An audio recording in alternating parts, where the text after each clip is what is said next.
I believe as Christians, we are powerfully positioned to correctly answer a question posed by Dr. Martin Luther King Jr. What are you doing for others?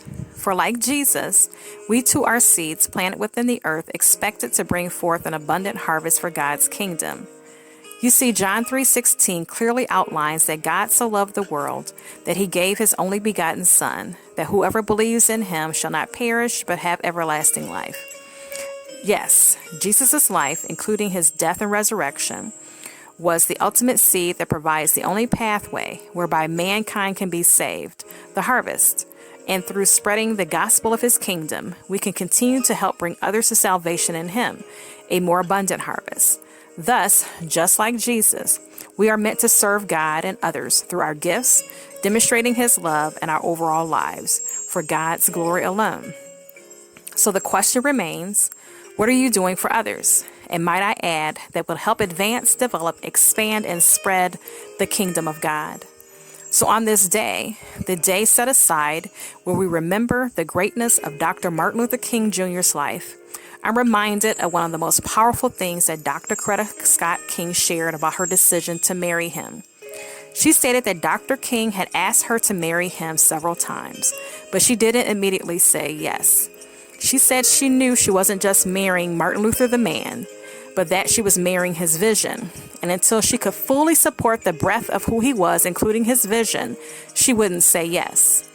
It is this type of conscious and purposeful intentionality that stirs me even more about this quote. She knew her choice would impact more than just herself and her purpose.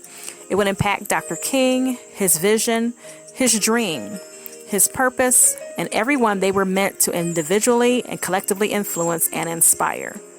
As a believer, and moreover as a member of the fivefold, I know my life is not my own, but the Lord's, and I'm accountable for the gifts, talent, and time he's entrusted to me to shine in this dark world and to help advance his kingdom.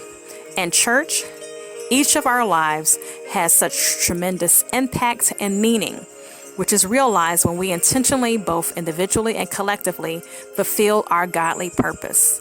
And we can see through this dark world that there is still a great work for us to do. So, as we go about our daily work, whether it's at home, in our careers, communities, churches, or personally, I want to encourage each of us to keep this question, what are you doing for others? And I add, that would help advance, develop, expand, and spread the kingdom of God at the forefront of why we choose to do what we do. It's important and essential as we do the work of him who sent us, the work to uplift, to edify, to serve, and to help bring others to him.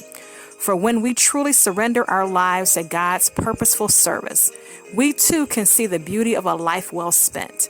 And at the end, hear, my good and faithful servant, well done.